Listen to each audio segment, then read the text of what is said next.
Qu'est-ce qu'un médium et pourquoi et quand contacter un médium? Bonjour à toutes, bonjour à tous. Je suis Perle, votre médium énergéticienne. Je suis amenée à vous faire cette capsule pour que toute personne qui a à contacter un médium, que ce soit moi ou quelqu'un d'autre, médium, puisse comprendre si il ou elle doit contacter cette personne et qu'en attendre. Ça fait un moment que la source me demandait de faire le point pour vous quant à la raison de contacter un médium. Je prends donc la décision de faire cette capsule aujourd'hui pour que vous compreniez ce que vous pouvez attendre, ce que vous pouvez avoir à attendre d'une consultation avec un médium. Je suis effectivement médium énergéticienne, comme un certain nombre de mes collègues. Vous avez donc 3 possibilités de contacter quelqu'un qui travaille sur votre avenir, soit de contacter un cartomancien, soit de contacter un voyant, soit de contacter un médium. Que pouvez-vous en attendre? Alors, un cartomancien, ça n'est pas nécessairement quelqu'un qui ne fait que tirer des cartes. Ce serait trop facile que de vous dire j'achète un jeu de cartes et je tire les cartes. Un cartomancien, bien sûr, va avoir un don. Ce don va vous permettre d'obtenir des réponses à vos questions à l'instant précis où vous demandez cette consultation. Et un cartomancien va vous donner des réponses, des possibilités, différentes possibilités par rapport à un tirage de cartes qu'il ou elle va faire pour vous au moment où il ou elle aura cette consultation avec vous. Ça vous laisse une impression de libre arbitre, oui, éventuellement. En revanche, ça va être quelqu'un qui va vraiment vous montrer ce que vous pouvez attendre de votre avenir, pouvoir, de façon à ce que vous puissiez envisager des déblocages, pouvoir vous donner des réponses.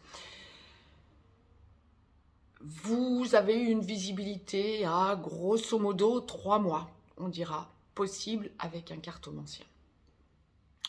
Il faut que ce soit une personne qui ait un don, mais vous pouvez effectivement avoir donc des réponses à vos questions. Un voyant va choisir soit de vous tirer des cartes, soit éventuellement un autre support. Ça peut être par le marc de café, ça peut être par le pendule, ça peut être par les perles, de différentes façons. En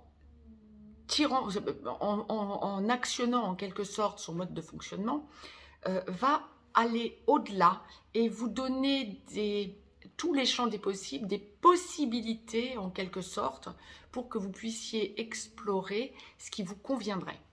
Un médium va se connecter entre votre âme et l'âme de la personne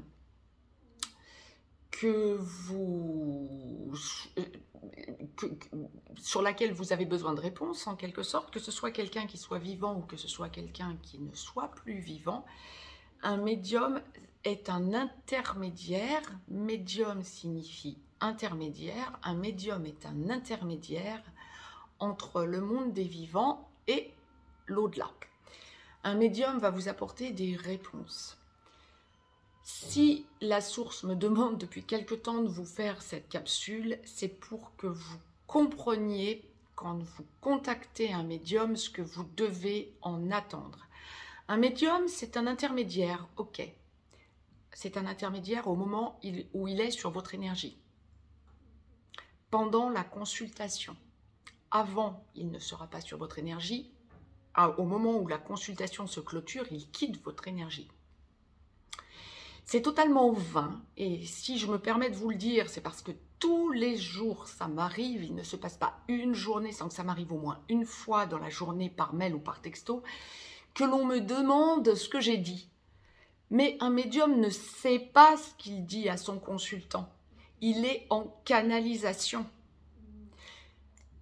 D'une part, d'autre part, un médium est médium quand il est sur votre énergie. Deuxièmement, il est avant tout un être humain normal.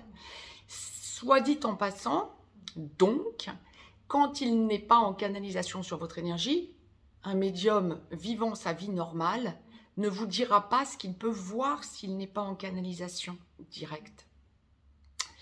C'est fondamental que vous le compreniez quand vous êtes en consultation avec un médium, ce que je dis toujours à mes consultants. Prenez le temps ensuite de vous faire un résumé de ce qui vous a été dit. C'est votre vie, ça n'est pas celle de votre médium.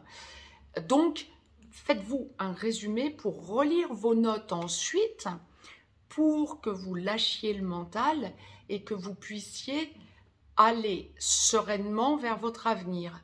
Lorsque vous contactez un médium, vous obtenez des réponses sur les questions que vous vous posez ou quant aux questions que vous vous posez. Le but n'est pas de vous reposer les mêmes questions par psychotage de suite après, ça signifierait que vous restez dans le mental. C'est donc un manque de confiance que vous exprimez envers la source. Lorsque vous êtes en contact avec un médium, vous avez vos réponses, charge à vous, parce que vous obtenez les réponses à vos questions, de lâcher prise. À partir du moment où vous avez vos réponses, le but n'est pas de recommencer à psychoter avec les mêmes questions que vous aviez avant votre consultation derrière. Et puis, contacter 50 000 médiums, ça ne vous servira à rien. Vous usez votre énergie pour rien. Le médium se connecte sur votre énergie, vous apporte les réponses. Tout ce que la source pourra vous envoyer ensuite,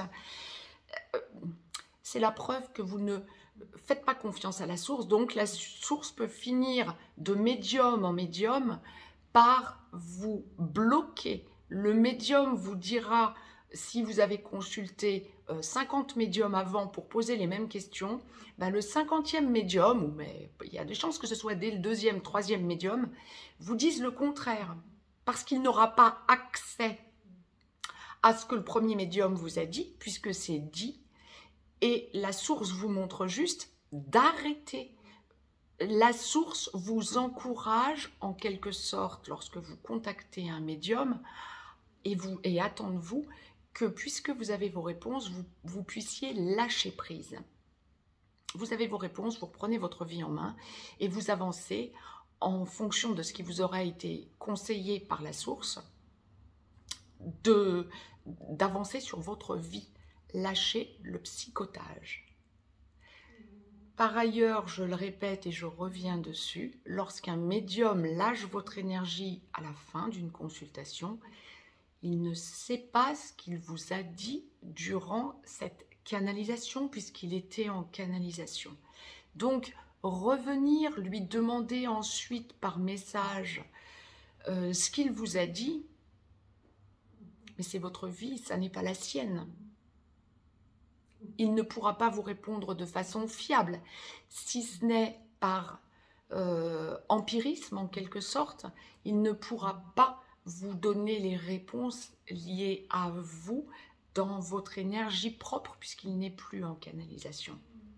Un médium, c'est quelqu'un, effectivement, qui a cette faculté que n'a pas tout le monde, d'aller en intermédiaire, en lâchant sa propre énergie, se mettre entre les énergies d'autrui durant la canalisation pour accéder aux réponses que se pose son consultant. Ensuite, vous avez vos réponses, à vous de gérer votre vie.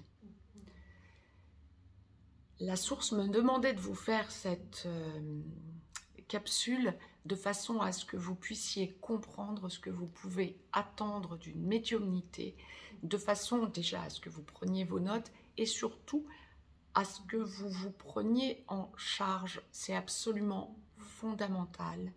Et surtout lorsque vous êtes dans une relation sacrée, mais quoi qu'il en soit, quand vous êtes artisan de lumière, il est absolument fondamental, quel que soit le sujet abordé avec votre médium, de sentir que cela vous permet de lâcher prise parce que vous avez vos réponses et que cela vous permet de vous prendre en main. Le but n'est pas que l'on soit assisté, le but est que l'on ait ses réponses.